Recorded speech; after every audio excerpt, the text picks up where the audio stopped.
Good afternoon, distinguished guests, diplomats, participants who joined us from around the world. My name is Cholpan Rozabekova. I am the director of the Bulan Institute for Peace Innovations, and we are a Geneva-based peacebuilding organization working on climate change, renewable energy, and sustainable and inclusive development. I would like to warmly welcome you to today's online panel discussion organized by the Bulan Institute. And we are very pleased to see such a diverse international audience. The global transition toward clean energy and low carbon development is one of the most important transformations of our time. And in this transition, China has emerged as one of the global leading actors through major investments in renewable energy, technological innovation, and also international cooperation. So today's discussion aims to explore China's role in advancing green transition, not only in the country, but globally as well. And this year also marks 10th anniversary of the China-Switzerland Innovative Strategic Partnership. And we are based in Switzerland, and both countries have a strong potential in green innovation. So we hope today's discussion could facilitate and strengthen also the cooperation among not only among China and Switzerland, but also with other countries.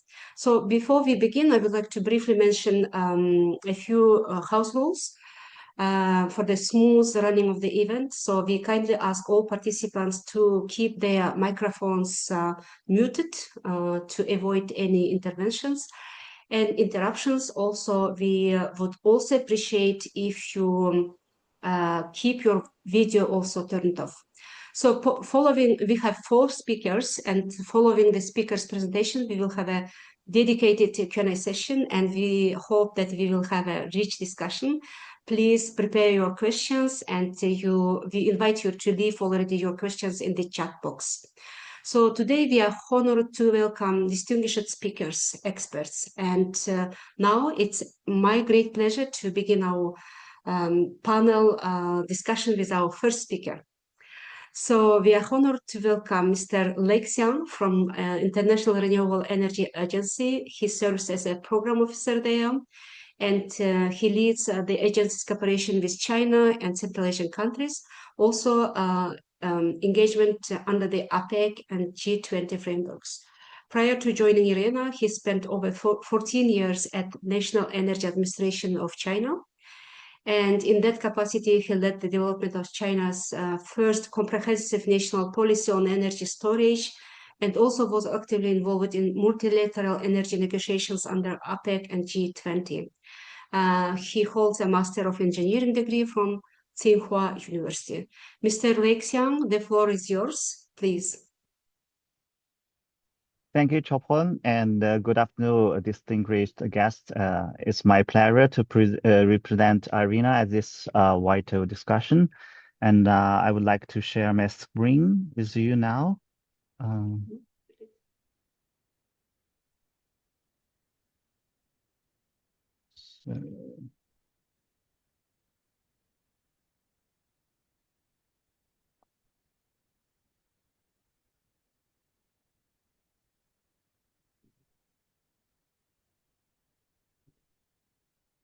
I hope it's working now.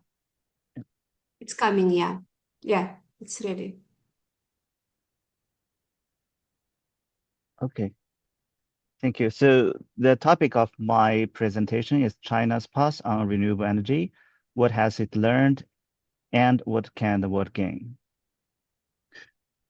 And this is the overview. I will tap on the global renewable energy trends and then go to China's achievements and its global impact.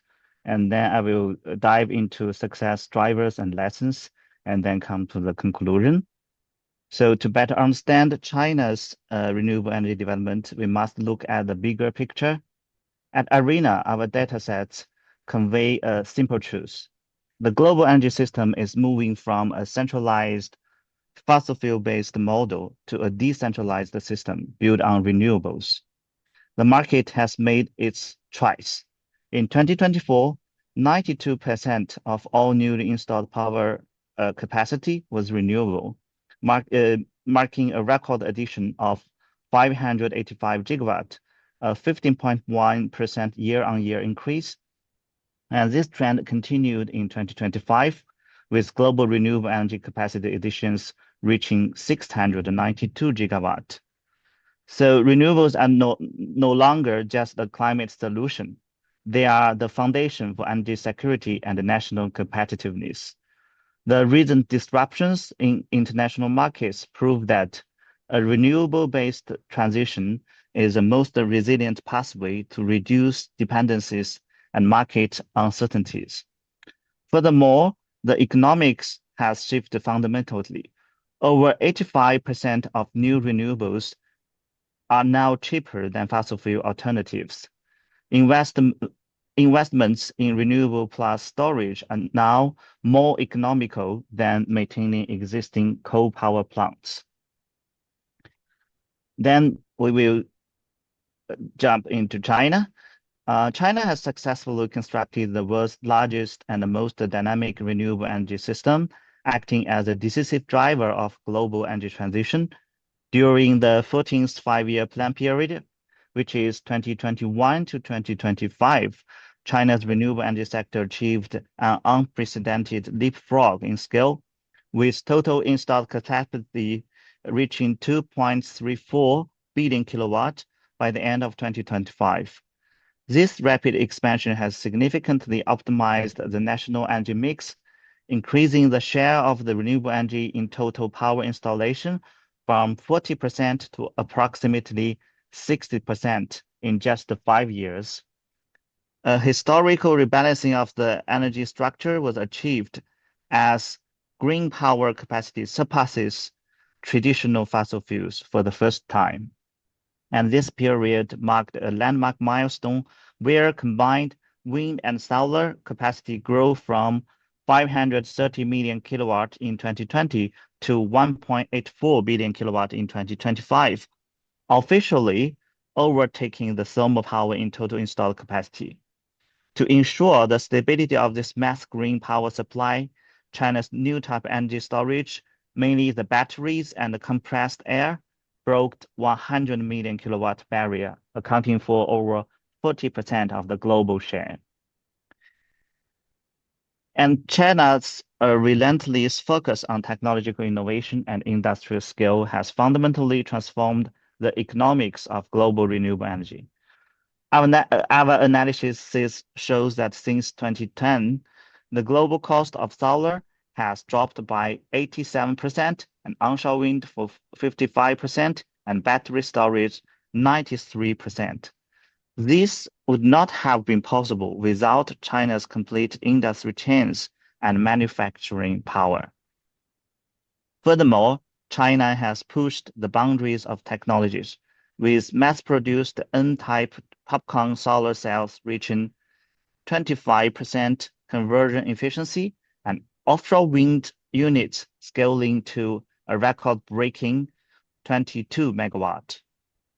On the consumption front, China has also done a lot, like it has built the world-leading electric vehicle charging network with 16.7 million units, and now half of the world's electric vehicles are driving on Chinese roads. The impact of China's transition extends far beyond its borders, providing essential environmental and infrastructural contributions to the community. In 2024 alone, China was the single largest engine for global growth, contributing 64% of all new renewable energy additions worldwide. Crucially, Chinese exported wind and solar products helped other nations mitigate approximately 4.1 billion tons of carbon emissions during the 14th five-year plan period. So, what China has done right and what is its implications for other countries? I think we have four pillars. The first pillar is the policy continuity. In China, it is called One Blueprint to End.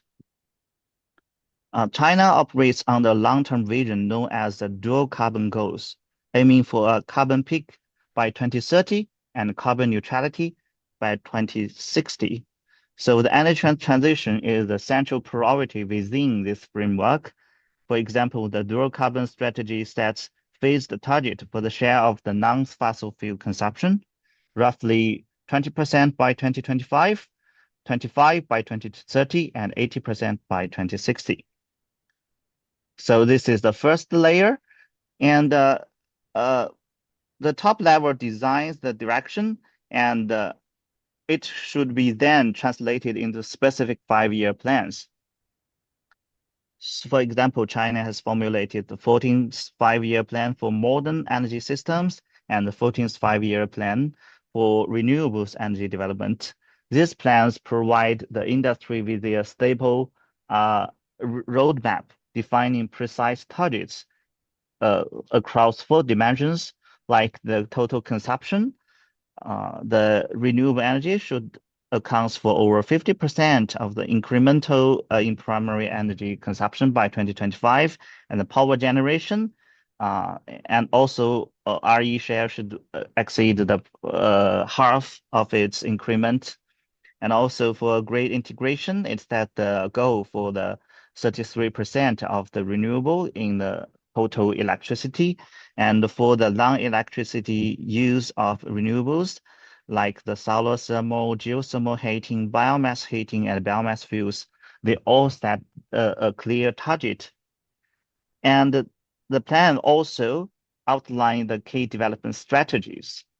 Uh, and like uh, we have to like 5 simultaneous approaches, like centralized and distributed, onshore and offshore, local consumption and transmission-based consumption, a single variety development and multi-variety complementarity, and single scenario and integrated multi-scenario development.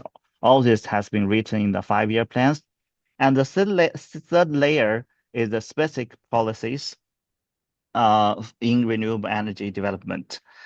For example, in the year of 2021 to 2025 period, China has issued several important policy documents covering the renewable energy substitution action, the new energy storage in the electricity market, and the renewable energy integration, and the recycling of decommissioned wind power and PV equipment, etc. So with this 3-layer implementation mechanism, the top priority could be implemented layer by layer. And the second driver is a relentless focus on technological and institutional revolutions. In 2014, China's top leadership introduced the 4 revolutions, 1 cooperation energy security strategy. That is the driving a revolution in energy consumption to curb irrational use, advancing a revolution in energy supply to establish a diversified supply system, and fostering a revolution in energy technology to drive industry upgrading and promoting a revolution in energy systems to accelerate energy development, and also international cooperations. So within this framework, actually the consumption and supply is the goals, and the technology and institutions are the paths to achieve them. For example, when China formulated its first comprehensive policy on new energy storage in 2017, it took 2 key approaches. On one hand, it clarified the demonstration tasks focusing on technological innovation and several major application scenarios to boost the technological innovation. And on the other hand, it introduced a lot of policies favorable for the development of a new type of energy storage, such as allowing energy storage to participate in the electricity market, establish the standard system for it, and also implement the capacity pricing for the energy storage. So by this 2 reform, they can achieve their targets. And the third pillar is international cooperation. A critical, often overlooked factor is that China's renewable energy sector matured within a highly internationalized environment. The formation of growth of China's new energy industry took place against the backdrop of global technology exchange, trade specialization, and policy interaction. I believe that the solar PV industry is a perfect example. The industry first took off in Europe, marked by Germany's enactment of the Renewable Energy Sources Act, EEG, in 2000, which introduced a feed-in tariff systems and significantly boosted PV installations. In the early stages, Chinese firms were mainly concentrated in the midstream segment of cell and module manufacturing, with technology, equipment, and markets heavily dependent on the Europe and the US and Japan. And starting in 2009, China began developing its domestic PV market under national policy guidance through a concession model, encouraging the industry to expand both upstream and downstream. Meanwhile, demand slowed in some European countries due to adjustment in subsidy policies. Subsequently, China's PV industry underwent multi-deep industry shakeouts, including weakening international demand and the related trade policies, as well as declining domestic subsidies.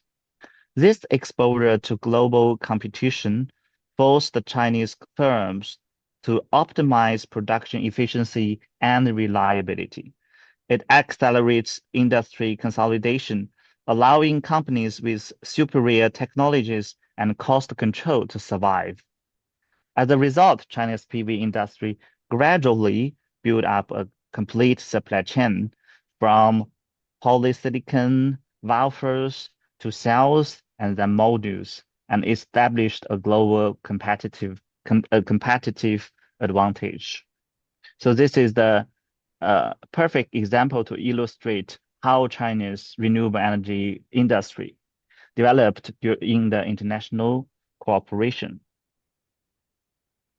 And the first pillar is that China's success is rooted in synergy with broader social goals. Renewable energy is integrated with ecological restorations, such as PV plus ecological projects in desert regions, and with rural revitalization. This ensures that the green transition supports biodiversity and the local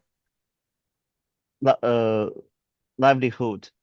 Last year, IRENA and China jointly published a study titled Local Environmental Impacts and Benefits of Large-Scale Solar PV Plants, which provides a detailed introduction to this model.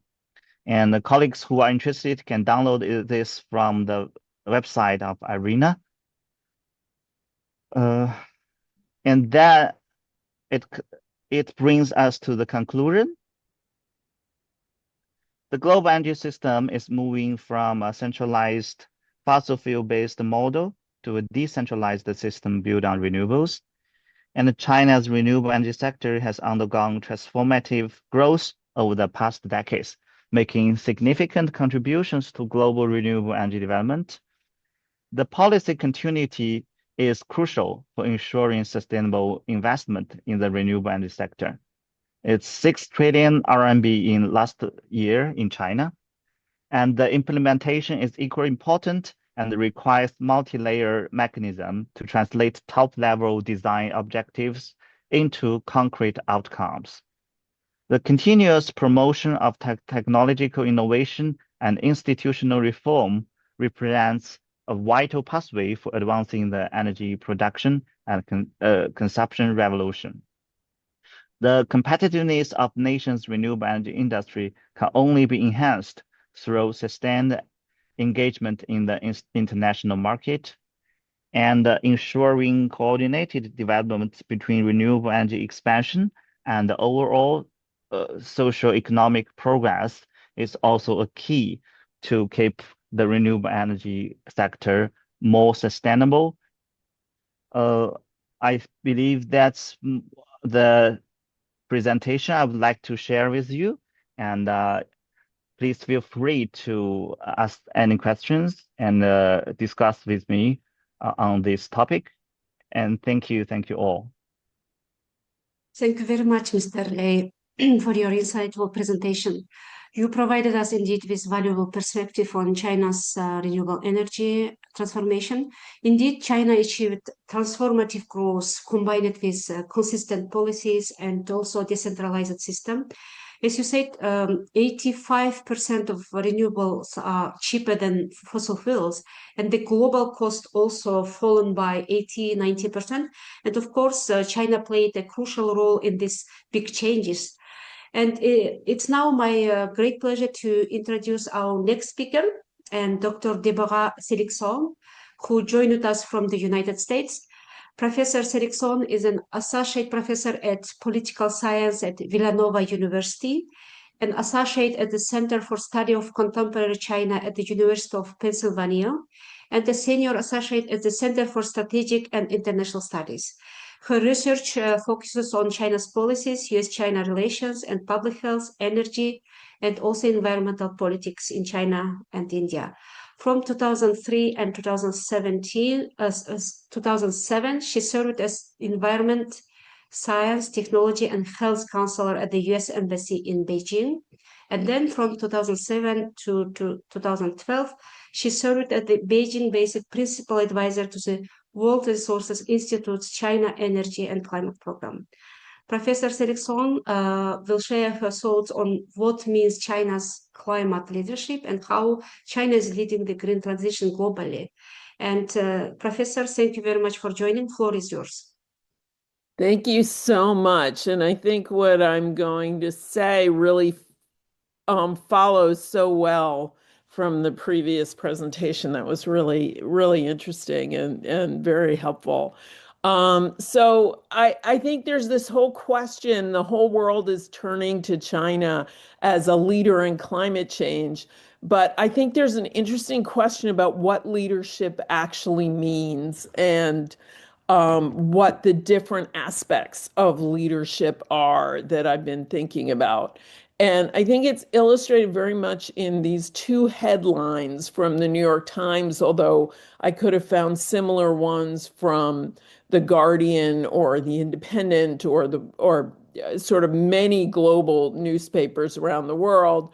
So the first one, and I think what the original print headline was, global politics shift amid China's green tech. A flood of green tech from China is upending global climate politics. That during the first week, especially of the International Climate Conference, the COP30 in Belém, Brazil last fall, all of the discussion was about China as a leader and this whole green tech leadership that was so on display at the China Pavilion was really the center of the discussion. And then what we saw at the end of the conference was a question which again, I think the print headline sort of sums up what we saw in most of the commentary after. At the climate talks, China doesn't fill the US void.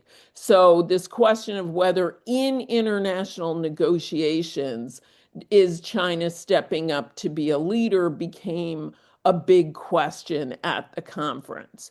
So what did we actually see?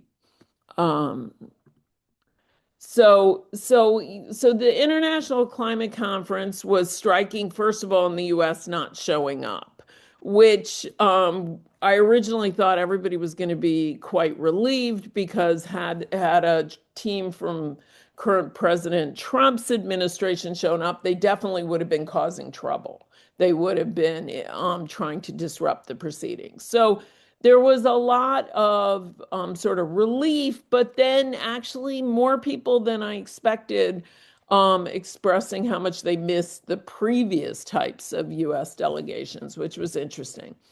There was a huge presence of China. I mean, the China Pavilion was smack dab in the center of the pavilion area, and was really a center of where people tended to be. And I have to say, relative to everybody's worries about the conference went very well. There was a lot of worry that when you have a country that represents 15% of total emissions not even participating, that it would be difficult to come to an agreement. But there was an agreement at the end. It was weaker than some people wanted, but coming to something, I think, showed that the world was willing to continue to focus on climate change despite the US absence, which was important. And so there was it wasn't the world's greatest response, but it was a response, and it was interesting. As I mentioned, the China Pavilion was really a center of action. This photograph of the line comes from the New York Times. The others all come from my colleague, Isa Ding. The China Pavilion, as I said, was right in the middle. There was a line like this almost all the time. People really were interested in this table of goodies that were offered, but there were also continuous presentations over the whole course of the conference. Lots and lots of people in the pavilion listening to talks on a wide variety of discussions. So what were they talking about? A lot of the discussion was about clean technology. A lot of it was about how China approaches the climate crisis. So many, many discussions going into incredible detail on a lot of the things that Mr. Xiang just talked about, right? National policies, but also a lot of focus on things like urban planning, on how you got technology support. Also, a lot of focus on China's support for other nations' efforts. So there were aid programs announced with many, many countries. There were also commercial deals announced with many, many countries, all kinds of joint production, highlighting things like the fact that there we were in Brazil where BYD has a big factory, right? And we saw BYD vehicles all over town. So many, many joint announcements. So a lot of discussion about technology, about sort of policy and planning, and about cooperation. All dimensions of leadership that really were highlighted, especially during the first week, 10 days of the conference. And remember, this is a global conference with 50,000 people from around the world. It's really sort of a showcase of climate policy. And what they were talking about was China's extraordinary tech revolution in considerable part. And I think you've just seen a lot. These are a few of my own slides that I think illustrate. Professor Hu Bin from Tsinghua University and I had an article in Foreign Policy where we use these graphics. And I think especially this graphic of the growth in solar installation in China and just how it explodes after 2020 shows how much this is a new story, right? That all of these things were sort of moving along pretty well. And then suddenly we see this just utter explosion in solar, which goes with this decrease in price that Mr. Xiang just talked to you about.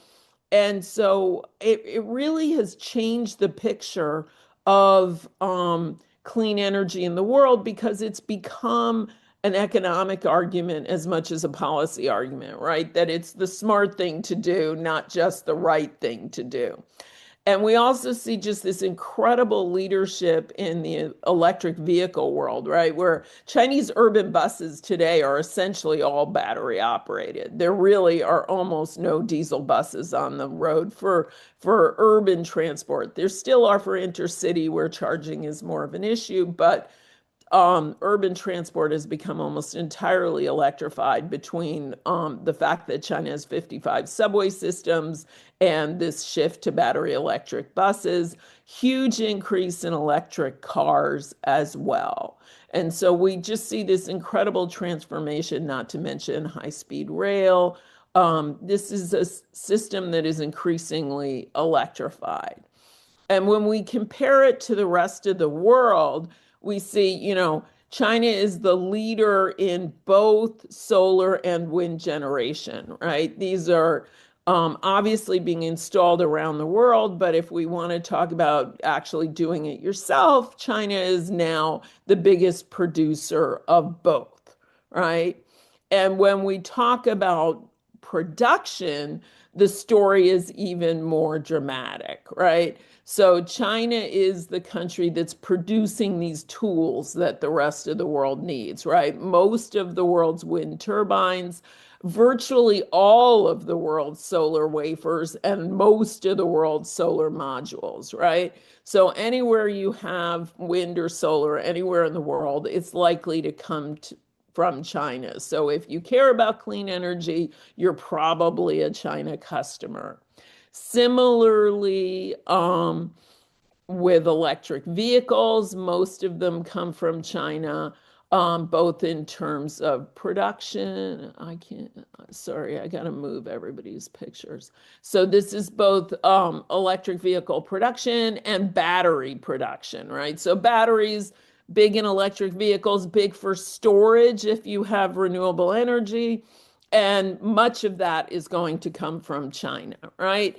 And then we also have this incredible high-speed rail network in China that is a real example. So I couldn't find a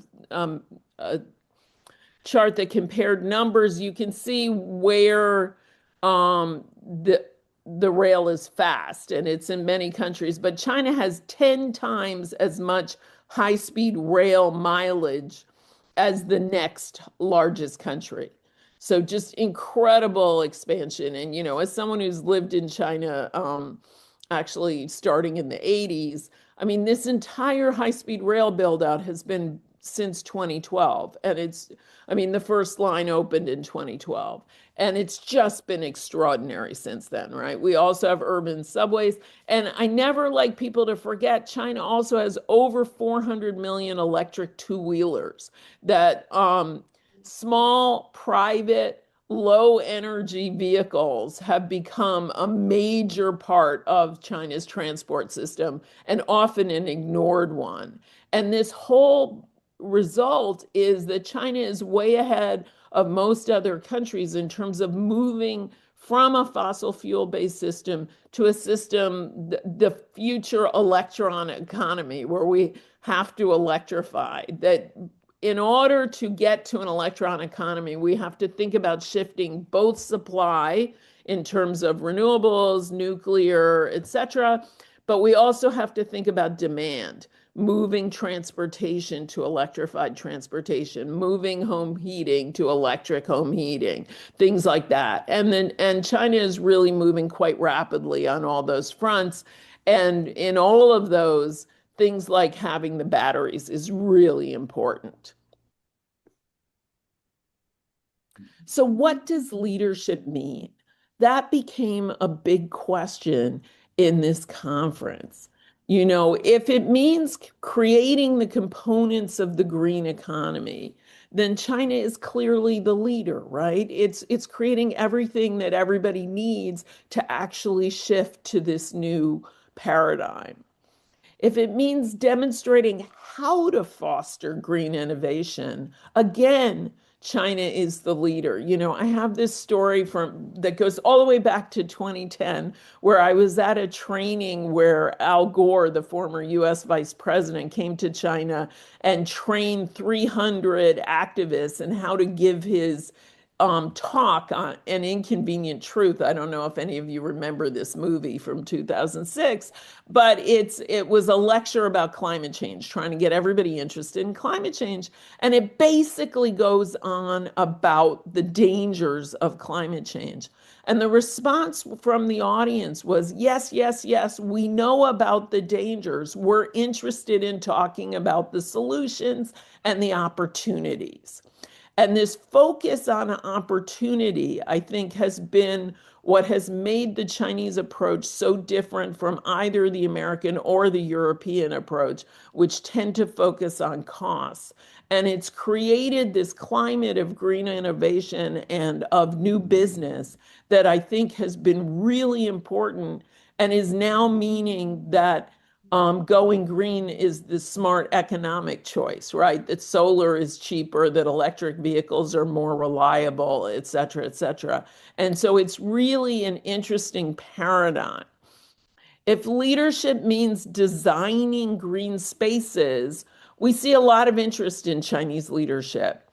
But, I think we also have to acknowledge the reality that there are many places in both Europe and East Asia that have higher mass transit usage among their urban populations, that have tougher building standards. I would say there's more of a variety of places that, especially when we talk about urban planning, we want to look at a variety of places to think about how to do it. And China does have things to offer, but there also has been a tendency to allow way too much urban sprawl, for example, this sort of spread out urban development, or very wide streets, things that don't really work for encouraging people to walk or take the bus. But I think China has been really important in showing how to apply some of these lessons to developing countries, because most of the other examples of green urban planning are in developed countries that are fairly wealthy and may actually also have these old cities where things tend to be denser.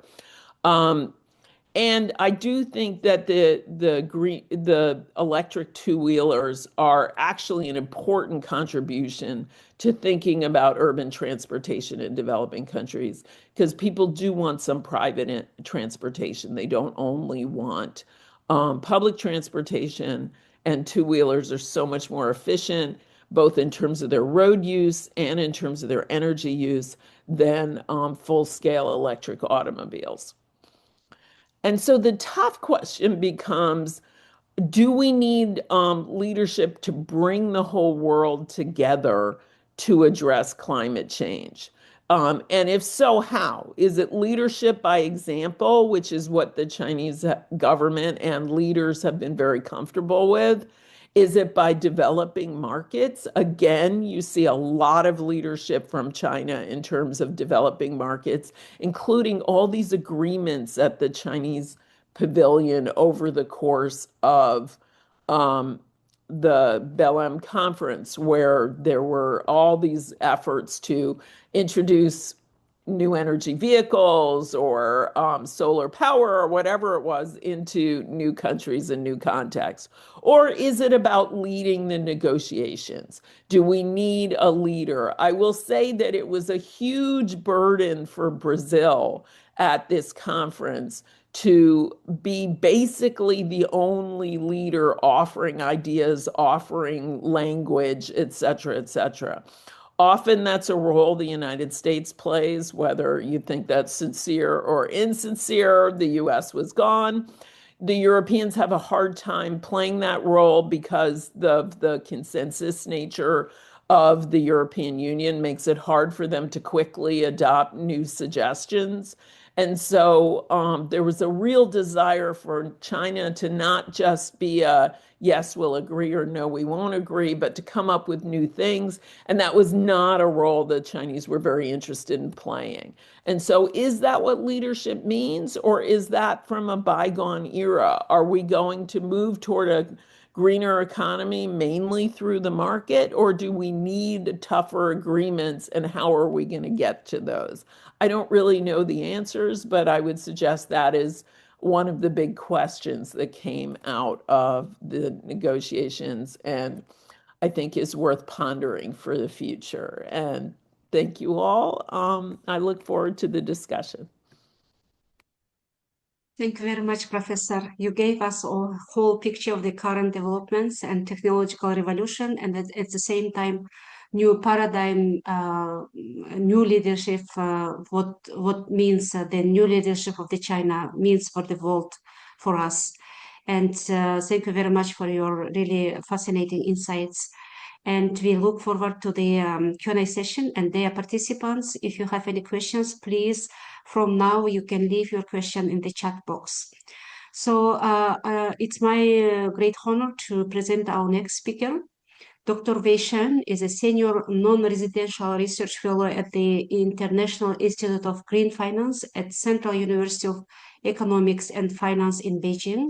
He is a lead author of the sixth assessment report of the Intergovernmental Panel on Climate Change, with specific responsibility for reviewing climate policies and institutions in the Global South.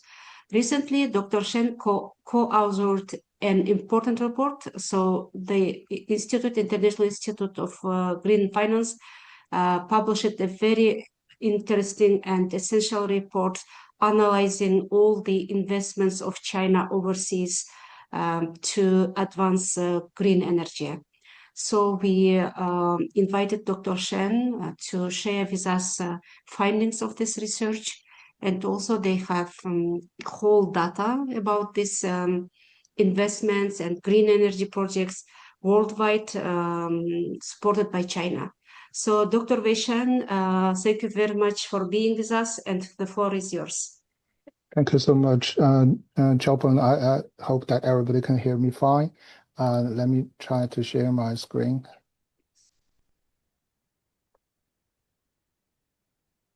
Yeah. Thanks again for the kind invitation. It's a very exciting panel. My intervention is based on our new database trying to trace Chinese overseas renewable energy activities. So as you can see that this is newly built. I think this just finished a couple of months ago, solar park in DRC, Democratic Republic of Congo. It's a 50 megawatts solar park near Chinese mining investment, and trying to deliver energy not just to the mining, but also to the local communities as well.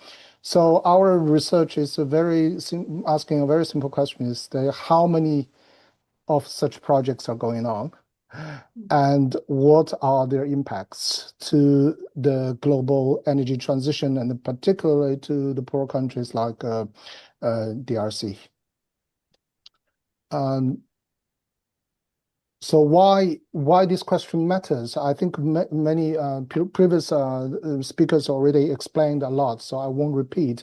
And people talking about the dominance or superiority of Chinese renewable energy technologies, from solar panels, from batteries, from energy storage, and wind turbines, and even the grid infrastructures and so on. But also, I think the Chinese superiority are not just for the technologies, but how to develop these infrastructure projects, the construction capacities, the engineering capacities, coordination capacities is also another very important factors for us to think about the Chinese advantages. And financing is another thing. I think I already noted a question about finance.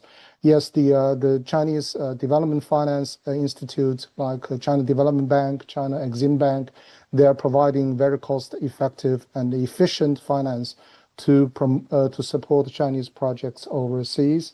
But after all, just like Lei Xiang perfectly illustrated, that China's unique experience in many ways is like, I think one of them is like how to maintain a decent economic growth among the task of decarbonization. So for many poor countries, this is more or less like a super difficult trade-offs.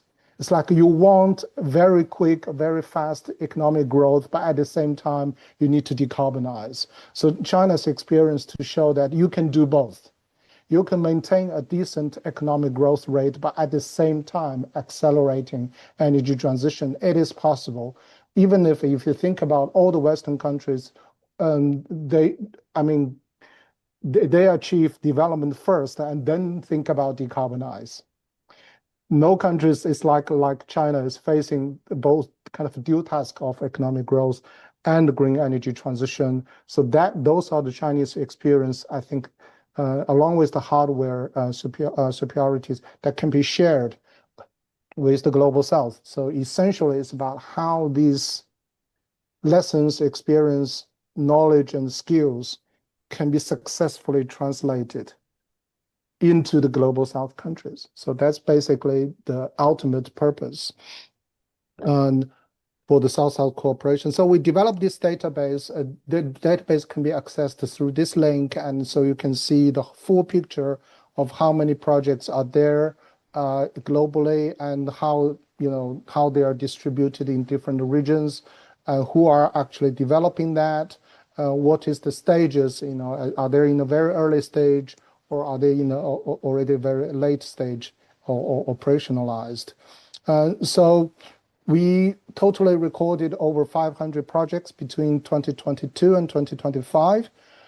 Altogether, they contributed about 300 gigawatts of total capacities around the globe. So it's a huge amount of projects and capacities we're talking about. But that's not all. But if you look at the distribution of Chinese projects globally, you can see that they are everywhere. You can find them in Asia, almost every part of Asia, Central, Southeast Asia, South Asia, Western Asia, the so-called GCC or Middle East countries, and so on. But also in Africa, you see they are evenly kind of spreading in different parts of Africa as well, and in Europe, and in Australia, and Latin America as well. That's the first kind of observation. The second, obviously, there are differences between different regions. Asia is the largest market. If you think about particularly Western, Central, and Southeast Asia, the number of projects and the total capacity there are significantly bigger than African countries. But we can't say that African is no longer significant. You can still see a significant number of projects that are going on. So you can see that the Chinese companies focusing both on the mature markets and also frontier markets at the same time. But obviously, the different level of resources are distributed into different markets. And if you think about the leading countries that are hosting Chinese projects, Saudi, Uzbekistan, Philippines, Oman, almost all of them are from Asian countries, to show that individual Asian markets are way bigger than individual African or Latin American markets. You can only find one African market, that's Egypt, but also kind of belong to the MENA region. But also you can see that the distribution of the projects are based on the endowment of these countries. So Saudi and also other Middle East countries, because of the land availability and the super solar radiation resources, you can see a lot of solar projects there. But in Uzbekistan, Kazakhstan, Laos, Vietnam, you can also see a huge amount of wind projects developing there. Pakistan and Laos also, because of the hydro power sources, so you still see a significant part of hydropower projects happening there. As you can see that solar is really become the dominant force. It is the largest share, over 50%. And the second largest segment is wind now. So you can see that solar and wind become mainstream. Previously it's hydro, right? And also you can see that hydro is still significant, like a third largest segment, but you can see from these two pictures, you realize that each individual projects, the size of individual projects for solar, for wind, and for hydro is more or less like equal. So previously, typical situation is that you have way more smaller wind farm than solar parks compared to the so-called large dams, right? But nowadays, Chinese companies can develop equally big gigawatts level wind parks, solar parks, along with the gigawatts of level hydropower stations. It really shows that the mainstreaming is not just about number of projects, but how big they are.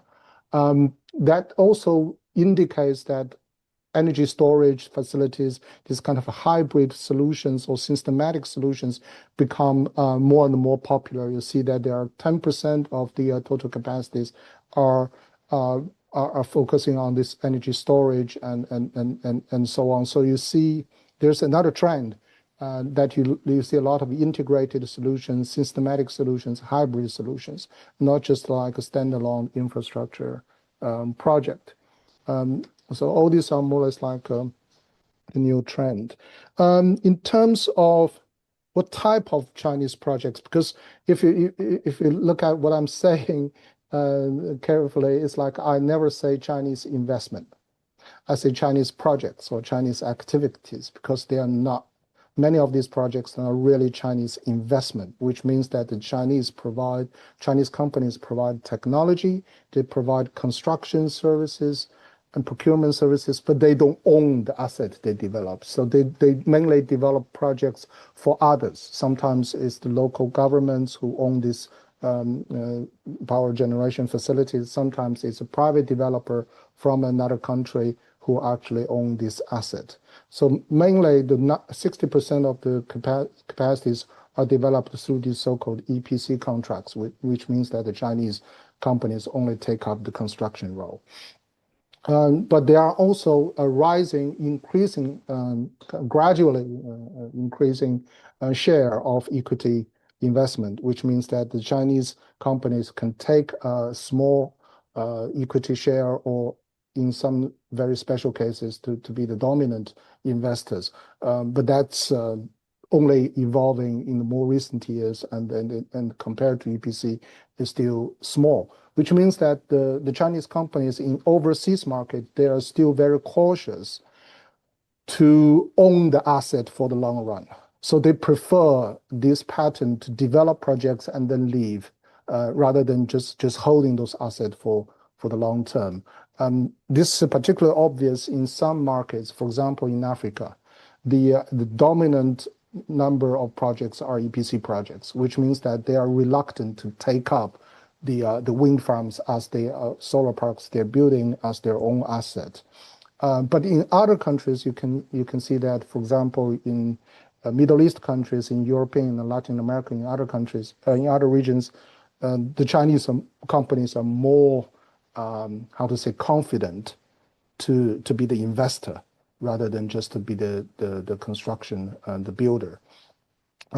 So if you ask the Chinese companies why there's such a differences, 3 reasons emerged. The first is that they will look at whether the utilities are bankable or not, who basically, representing the credit worthiness of the off-taker. That's one major kind of a biggest reason. And the second is like they will evaluate whether in this host country there is sufficient power demand in the long run, which means that if it is a country with sufficient industrial power demand, obviously in the long run it is a good investment destination. Otherwise, to EPC contract is a safer option than long-term investment. And the third one is that to what extent that the social license, social acceptance, or social legitimacy can be secured in the local level to see that all these infrastructure projects can be well accepted or endorsed by the local communities. So these are the 3 major concerns for many Chinese companies to pick up different markets and to prefer a certain type of activities. So I'll end up very quickly. So this is more or less like the major findings from our report. I don't want to repeat many of them. I think I was just using this example as more or less like a concluding remarks. This is a Benban solar park in Egypt, one of the largest solar park ever built in the country. As you can see in the picture, the EPC contractor is the Chinese Qint, Zhengtai in Zhejiang. They provide solar panels and develop these, constructed this project. But the project is owned by Aqua Power, which is a Saudi Arabian utility companies. And you can also find Gila, the Egyptian construction companies are also involved. Nomac is another local companies providing maintenance and so on. If you visited in this project on site, you'll see that the engineers, local engineers, the on-site engineers are from Turkey and India, and they're all using WeChat to contact the engineers in China, telling them how to maintain this solar park. So this is more or less like my concluding mark. It's like many of these projects, not just the Chinese project, international collaboration is on the ground. If you talk about energy transition in the global south, such type of collaboration is the future, is the inevitable. Maybe, there are some difficulties, inefficiencies, or setbacks, or even challenges. But this is the inevitable collaborative future for the global south if we want energy transition happening there. So thank you so much. I will stop sharing my screen. Thank you. Thank you very much, Dr. Shen. Thank you. You conducted really deep research, and this core data is fascinating. I think it shows us that the global picture and how China is investing in green projects in mostly in Asian countries as well. And I'm personally from Central Asia, and in practice also on the ground, we see how China is developing green projects in Central Asia, for example. Thank you very much. And I think there will be many questions during the Q&A session to you. Thank you. So I'm honored to present you the next speaker, Ms. Nurzat Abrasulova. She is a founder and president of Unison Group, a regional organization in Central Asia, in Kyrgyzstan, advancing energy efficiency and clean energy solutions since 2002. She serves as team leader and project consultant under the European Bank of Reconstruction and Development Green Economy Financing Facility in Kyrgyzstan, supporting financial institutions in developing green lending and expanding access to sustainable technologies.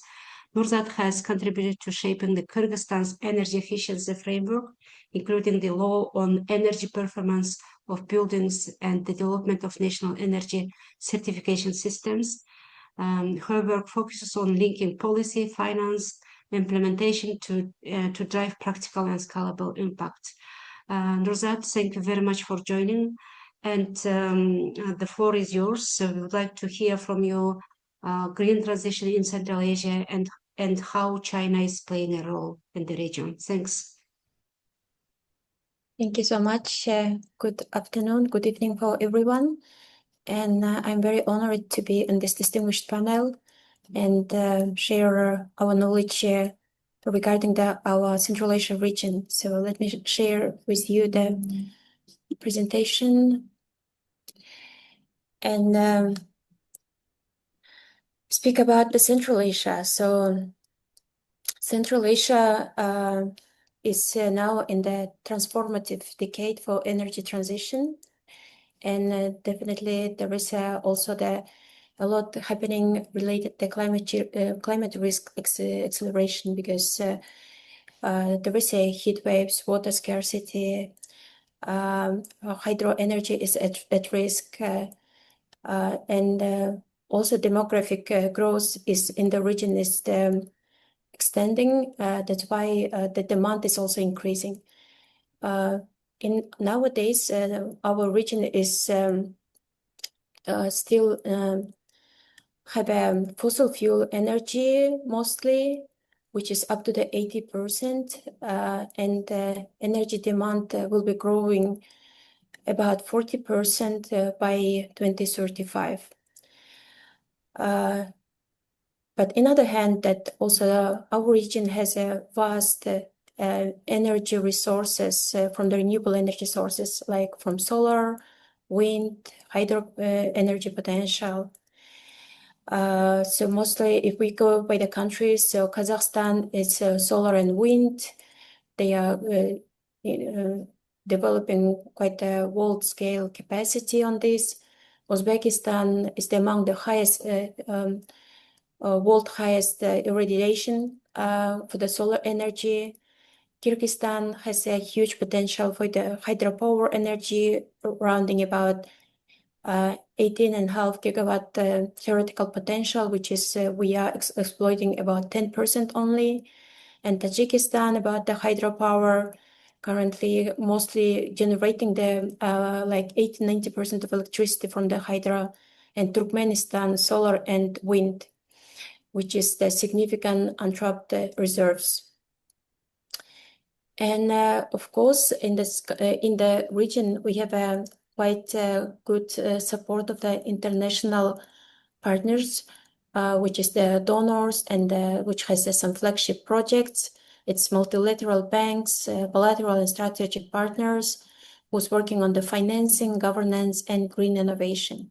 So in our days, we have already active partnership with the World Bank, ADB, with EBRD, with AIAB, IFC, and other also very active donor development partners like European Union, GIZ, KFC, United Kingdom, Japan, Korea, Sweden, and etc.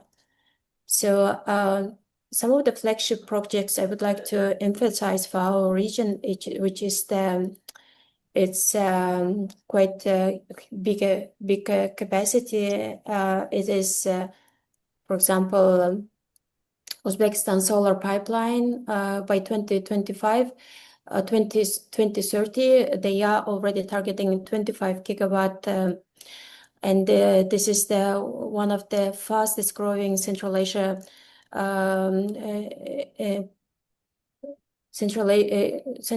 capacity projects in this country. And CASA 1000 transmission project, this is one of the also milestone project for our region, which is the connecting few countries like Kyrgyzstan, Tajikistan, selling the surplus projects to the Pakistan and Afghanistan from the hydro. There is also some project is happening on the existing.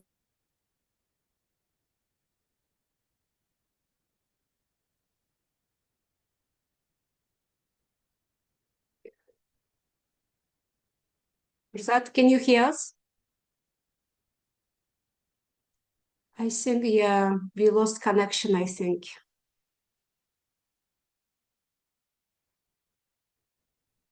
Yeah.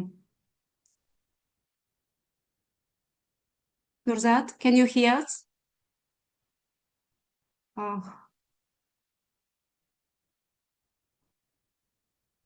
Yeah, I think we lost. Nurzat, can you hear us? Yes, I'm sorry. I don't know what happened. I'll start Yeah, from. please continue. Okay. Sorry about it. So, okay, so, and this is not only the projects about related about the renewable energies, but I think that for the climate change mitigation, we have there is also the huge role about the energy efficiency, about the working with the energy demand, how we use actually the produced energy in efficient way.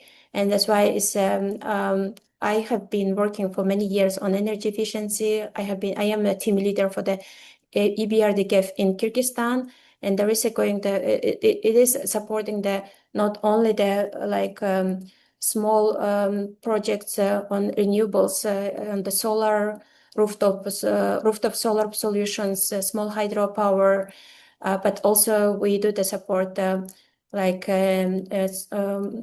home insulation or industrial industrial energy efficiency. And China, I think that we have today talked a lot about the China. So China definitely for Central Asia plays a huge role. This is our nearest neighbor, and it is the emerging strategic partner, not only the financing but also from the technology point of view. And China's role on the green development is expanding in the region. It has the strategic areas, which is the solar, wind, grid modernization, transmission infrastructure. China is also working on the green industrial parks and manufacturing. We have a lot of electric vehicles. Our countries are developing also the infrastructure of the battery storages and charging stations. So there is a lot of way that how actually that we could work with the China closely. And why it matters for Central Asia, because like I said, that there is a rising energy demand, there is infrastructure gaps, there is a need for diversified climate and green financing. There is a good opportunity to access affordable clean technologies, and there is a potential for the regional connectivity and the industrial growth. So I wouldn't. I think that also there is a good existing Chinese strategic capabilities, which our previous distinguished experts from China already emphasized. But I would like to say that there is also the good initiatives on the on the Central Asia level, which one of that is the Belt and Road Initiative, and this also makes these initiatives already supporting green projects, and this is the mandatory for all new projects now. There is a priority for the solar, wind, grid, and EV infrastructure. So it's a global actor in the green economy, and there is a concrete investments, there is a technology, and regional initiatives already reshaping the energy landscape in Central Asia. So Belt and Road Initiative is working for all our regions, and then it's already has real projects on site. For example, in Kazakhstan, this Jangatash wind farm, which is 100 megawatt. It's the largest wind farm in Central Asia, built by the Chinese company. And Chinese firms remained active participants in Kazakhstan renewable energy auctions. In Uzbekistan, there is a very active participation of the Chinese companies on the solar projects and EPC contractors. So it's like, for example, over 500 megawatt Samarkand and Jizakh solar plants. So they are also Chinese equipment and expertise integrated to the Uzbekistan fast-growing solar pipeline targeting for 7 gigawatt by 2030. In the Kyrgyzstan, Chinese Tibia and Power China is participating on upgrading substation and transmission lines. Also, they are doing the technical assistance for the grid planning and smart metering. We are also developing some cooperation on with the Chinese companies regarding the solar projects, PV projects development. Tajikistan is the hydropower dominated country, and Chinese firms supporting equipment and construction expertise. For example, Kasa 1000 project, which is exports electricity surplus to South Africa through flow through this corridor. And Turkmenistan has a good potential for the solar and wind, and I know that there is also the Chinese firms exploring solar and wind projects under these Belt and Road initiatives. So regionally, we have this Shanghai Cooperation Organization framework. Within that, there is integrated joint activities about the research and development, and also pushing for the green standards. And within that initiative, that framework, Chinese companies and government is already running training programs on solar, smart grids, and the EV technologies across all 5 Central Asian countries. So multilateral institutions for our region, I think that will remain and is remaining as a leading on the governance framework, on the concessional finance, on the setting up the standards that underpin credible, sustainable investment. but China is also our strategic partner which is bringing the world leading technology, manufacturer scales, financing capacity. The region brings resources, strategic location, and growing market demand. This is the partnership which could be the mutual interest, and I believe that this partnership will be getting more stronger and stronger. There is also the sustainable cooperation on knowledge share exchange, and also cooperation on the shared experts. So it is for example, joint research and development projects. It's capacity building, source partnership and learning, and aligned standard transforms one of projects. So which is leading to long-term structural partnership and benefit for entire region. And that's it. Thank you so much for your attention. Thank you very much, Nurzat, for insightful and very detailed presentation. A lot of time, and thank you very much to all our speakers for their insightful, thought-provoking contributions today. And also, I sincerely thank to all participants who joined us. And today we discussed China's important role in renewable energy development, technological revolution, and also international partnerships. And the Bulan Institute, we will continue working and analyzing green transition globally, on also China's leading role. And on behalf of the Bulan Institute, also, again, I express our deep appreciation to our distinguished speakers, participants, and taking this opportunity, I would like to mention that the Bulan Institute is implementing important projects on to advance green energy, and we launched, for example, solar energy skills project in Kyrgyzstan, jointly with Kyrgyz State Technical University. We have established renewable energy research and training center in Bishkek, Kyrgyzstan. The center will advance green transition in Central Asia. And also we will continue also discussing green transition and climate diplomacy of China. So we hope that today's discussion will serve as a foundation for future exchanges, research, and collaboration. And thank you once again for your participation and support.